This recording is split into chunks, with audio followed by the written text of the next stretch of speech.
بدوي أمي لا مؤهل له إلا حاسته السادسة، ابن الصحراء السعودية التي حفظ طرقاتها وترابها كما يحفظ الرضيع وجه أمه.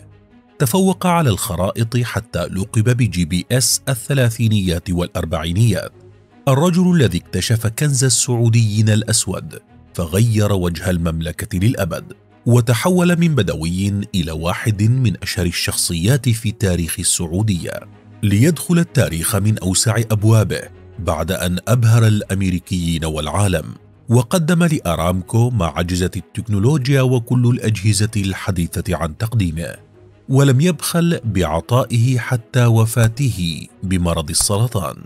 فهل نال التكريم الذي يستحق؟ خميس بن رمثان، أسطورة الربع الخالي. في الصحراء لا يتيه خميس بن رمثان أبدا، لأنه إضافة إلى حاسته السادسة وهو نوع من البوصلة الدافنة التي لا تخطئ، كانت لديه ذاكرة مدهشة تمكنه من تذكر دغلة كان قد مر بها وهو شاب، أو اتجاه موقع بئر سمع عنه قبل 10 سنوات. كانت هذه كلمات أوردها الجيولوجي الأمريكي توماس بارغر، الرئيس التنفيذي السابق لشركة أرامكو، في كتابه Out in the Blue، الذي تحدث فيه عن تجربة أرامكو في السعودية.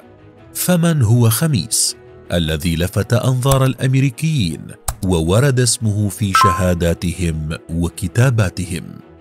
اسمه خميس بن رمثان، وينحدر من قبيلة العجمان، إحدى قبائل شبه الجزيرة العربية المعروفة بالامتداد في مناطق السعودية والكويت وقطر. ولد بن رمثان عام 1900 في وادي العجمان غرب الأحساء.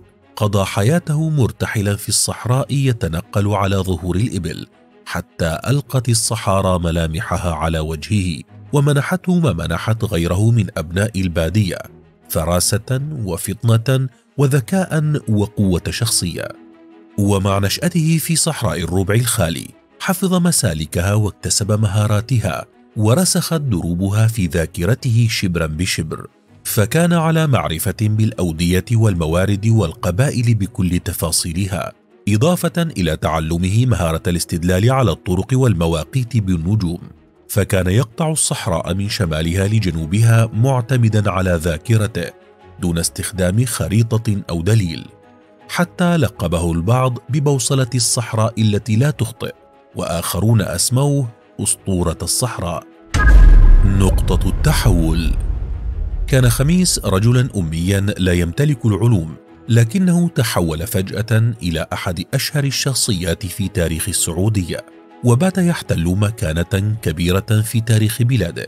كان ذلك عام 1934، وكانت حينها شركة ستاندرد أويل أوف كاليفورنيا قد بدأت للتو بعمليات التنقيب عن النفط في المناطق السعودية التي منحتها امتيازاتها، وكانت الشركة بحاجة إلى دليل ماهر، فطلب المسؤولون في الشركة من أمير المنطقة الشرقية آنذاك الأمير عبد الله بن جلوي ترشيح شخص مناسب لهذه المهمة، ليقع اختياره على خميس، وأرسل مندوبه إلى عشيرته طالبا حضوره فورا للعمل كدليل مع البعثة الجيولوجية الاستكشافية الأمريكية. وهذا ما حصل، فبدأ عمله مباشرة، ثم أصبح موظفا رسميا في شركة أرامكو عام 1942. وكانت أرامكو آنذاك الشركة الأمريكية صاحبة الامتياز في التنقيب عن النفط بالصحراء السعودية، تمر بحالة من اليأس في العثور على نفط في تلك الصحراء، برغم استعانتها بالخبراء والأجهزة المتطورة في البحث والمسح والقياس. فكان ابن رمثان بمثابة الأمل الوحيد لمسؤولي الشركة، رغم عدم إيمانهم بأن المهارات الفطرية قد تتفوق على التكنولوجيا. الاكتشاف الأعظم في تاريخ المملكة. على عكس كل توقعات الخبراء الأمريكيين، استطاعت فراسة خميس وحاسته السادسة ومعرفته بأمه الصحراء أن تتفوق على كل أجهزتهم وتكنولوجياتهم. ووسط دهشة منهم مشى رمثان على راحلته حتى أوصلهم للموقع الذي كانوا يبحثون عنه، ليستطيع الجيولوجي الأمريكي المشهور ماكس ستاينكي وبفضل خميس بن رمثان من العثور على حقل النفط المعروف باسم حقل الدمام 7، والذي أسماه الملك الراحل عبد الله بن عبد العزيز لاحقا بئر الخير، نظرا للخيرات التي جلبها على السعودية والنقلة النوعية التي أحدثها في مسيرة أمة بأكملها. خدم بلاده حتى الرمق الأخير. بقي خميس بن رمثان في خدمة شركة أرامكو حتى وفاته عام 1959، ولم يتوانى عن تقديم أي مشورة أو دعم، رغم أنه عانى في السنوات الأخيرة من حياته من مرض السرطان. وتقديرا لجهد رجل أفنى حياته في صحراء المملكة بحثا عن خيراتها، أطلقت شركة أرامكو اسمه بن رمثان على حقل نفط اكتشفته عام 2009، وأيضا أطلقت اسمه على أحد أجنحة معارض الزيوت عام 2015.